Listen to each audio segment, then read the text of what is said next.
My buddy Chris landed 11 Waffle Houses to pressure wash and parking lot stripe, and in this video he's going to walk us through what the jobs consist of, how he was able to get in front of the owners of these properties, how he put together the quote to land these, how much he charged, and if you stay until the end, Chris is going to give you the single biggest reason he's able to land jobs like this over people that have been in business for a lot longer. But myself and Chris are actually building out a parking lot striping business course to show you guys everything you need to know to offer this service and make a ton of money with it. And we're giving away 3 copies of the course for the launch, so if you're interested, check out the first link in the comment section and the description to enter to win. Also, Quote IQ is giving away a truck in 10 days to a premium, platinum, or ultimate subscriber, so if you need help keeping up with customers, sending estimates, invoices, or collecting payments, check out Quote IQ in the comment section and the description of this video. But without further ado, let's go ahead and jump right into it. All right, Chris, so tell us about the 11 Waffle Houses that you landed and what you're going to be doing for them.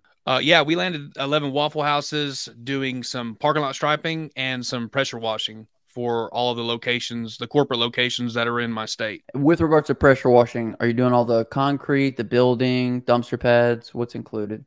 Sure, yeah. Well, how it started was they initially called for some parking lot striping.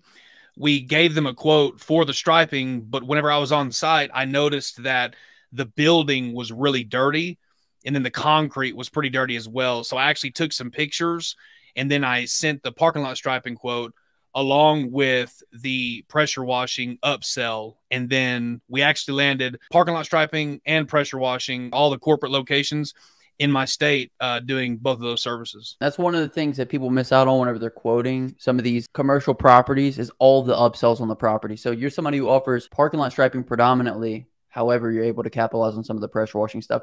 I think that pressure washing is the best upsell for parking lot striping, and parking lot striping is the best upsell for pressure washing. Wouldn't you say so, Chris? Yeah, I think they both work in tandem because you're not able to stripe if the surface of the ground is dirty. And so it really works together, and it really just goes hand in hand because you're able to tell the customer that, especially if you pull up on a property and say, hey, this is too dirty for me to stripe. I got to wash it first. And so it's a really good upsell to generate more reoccurring income. Absolutely. So you landed 11 locations. Is this going to be recurring work? And if so, how often are you going to be cleaning these? Yeah, it is going to be reoccurring. They have 11 locations in the state. And then what we're going to do is actually wash and stripe all 11 each year. So on the washing side, it's about $400. And then on the striping side, it's about $600 to $700. So out of each location, it's about $1,000. So with all the locations combined, it's about an $11,000 profit customer on a recurring basis every year. One of the most beautiful things that I like about some of that recurring commercial work is that you can squeeze it in into the slower times, right? Like, so is that something that you've worked out with them, Chris? Is there like a set schedule for you with regards to when you're going to be servicing these, or you kind of left, to dictate that yourself? Right. Well, I try to structure it in such a way to where I can at least do 1 to 2 locations for this customer every month. So our season is about a 9-month window. So if I have 11 locations, that allows me to span out the customer and do 1 to 2 locations every month. And what that does is actually help me. So this isn't the only customer that we do this for, but typically whenever we land a franchise customer, we try to do about 1 of each of our franchise customers a month to keep it going. And then what that does is allows us to budget for the year. Now, how did you get in front of them, and kind of what did, the discussions with them look like? Did they call in? Where did it go from there? Was there like chains of command you had to go up with regards to getting them a quote? What did that look like? Yeah, it was actually kind of funny how it happened. The area director for the Oklahoma restaurants actually reached out because his boss, which was the regional director for all the locations in the nation, actually did the research and found us off of Google. And the reason why they wanted to pick us specifically was because of our Google reviews. So when he called initially, that's what he said from the beginning was, we want to use you because of the Google reviews that you have. And what that did was allow us to leverage the good past experiences from all of our customers. And then it allowed us to get in front of this other customer. And then essentially they said yes to the proposals without it even having to be a long drawn out process. So it was actually really easy. Right. So for any newer service providers out there, they should probably prioritize getting those reviews, and that's going to give them that competitive advantage, wouldn't you say, against older companies? Most definitely. Yeah. Most definitely. I would most definitely focus on reviews, because if you're competing against a lot of people, right? So me, for example, I'm competing against 30 other companies.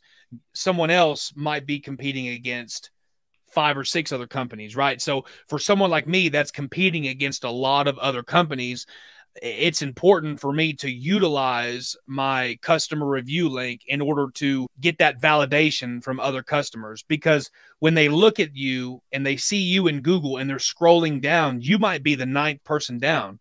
But if you, being the ninth person down, have more reviews than even the first 3 people, then what that says is a lot of people are choosing you over them, though you may not be ranked as high, if that makes sense. No, absolutely. I mean, everything's about perception. And if you have more reviews than your competition, you're perceived as better in their eyes. And I always say that too. It's the same thing with rankings. You rank in the top 3 and you have the most reviews. I mean, you're going to have the most leverage over everybody else.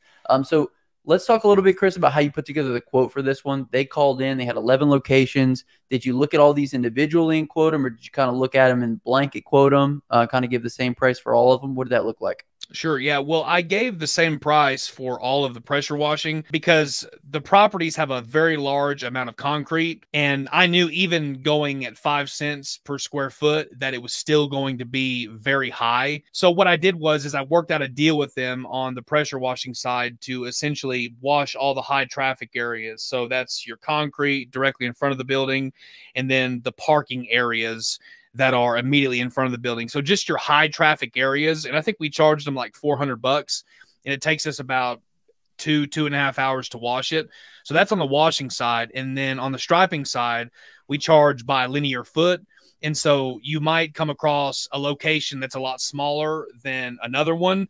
And so in that case, what we would do is charge accordingly to compensate for the loss of time, even though it might not have as much striping on the ground.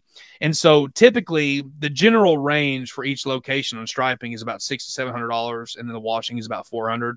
So if it's a warm day, for example, in the summer, we might pressure wash one location, and then before we leave and go to the next one, we're already starting to stripe because the concrete's already drying. Another question that I have for you was, did you make them sign any kind of contract for this? Are y'all in a contractual agreement to continue this? And if so, how long is it for, and what did it look like? When they reach out to me, I always like to let the quality of my work stand out first before I try to bind them into anything, because a lot of people in the beginning, when these customers are reaching out to you, to lock them into a contractual agreement from the very start before the quality of your work can be validated can be somewhat unsettling or uneasy to them. And so what I try to do is I try to do one location and then let the quality of the work speak for itself. And then I pitch the contractual agreement. So after we did the first initial location, that's whenever he approached us and said, we'd like you to do this every year from now on, wash and restripe. So every year we're going to do all the locations, and he's just been sending us the list of locations since we started for this customer. Chris, is there any other tips that you can give to somebody who wants to land a restaurant chain like this or do this kind of work? Anything else that you can think of that might help them out? Sure. Yeah. Differentiate yourself apart from your competitors and implement systems and put those systems into place that help you be a lot different than the other people that you're competing against. So if you can essentially market yourself apart from your competitors and distinguish why you're different, why you're better, and why the customer should choose you, you will win over them. And as a result of you winning over them, that will allow you to essentially charge more for the service it is that you provide. You have given them the perception that you're worth whatever dollar amount it is that you attach to it. I completely agree. Have a competitive advantage. I always ask people, what makes you different than the 500 other people that offer the same service as you? And you guys really need to hone into that and really kind of own that and figure out what that is for you. Chris, thanks so much for coming onto the channel. Every guest that comes on the channel has to pick the word of the day. What would you like the word of the day to be? Stripe. If you guys made this far in the video, comment down below Stripe, and I'll hashtag your real one. My name is Justin. This is Forever Self-Employed, and until next time, hustle hard. Get that money, baby. Peace.